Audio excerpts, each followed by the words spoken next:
అందరూ దృఢమైనటువంటి జ్ఞానాన్ని పొంది ఉండాలి. ఎప్పుడూ కూడా ఈ ధర్మాన్ని వదలకూడదు. ఎవ్వరూ కూడా ఈ ధర్మాన్ని వదిలేటటువంటి ఆలోచన ఎప్పుడూ కూడా చేయకూడదు.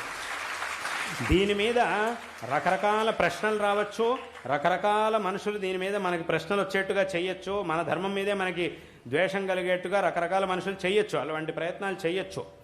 కానీ ఇది నిజంగా గనక అంత ఉత్కృష్టమైన ధర్మం కాకపోతే ఇన్ని సంవత్సరాలు, ఇన్ని లక్షల వేల సంవత్సరాల నుంచి, వేల లక్షల సంవత్సరాల నుంచి ఇంత దృఢంగా ఉండడానికి సాధ్యమే కాదు.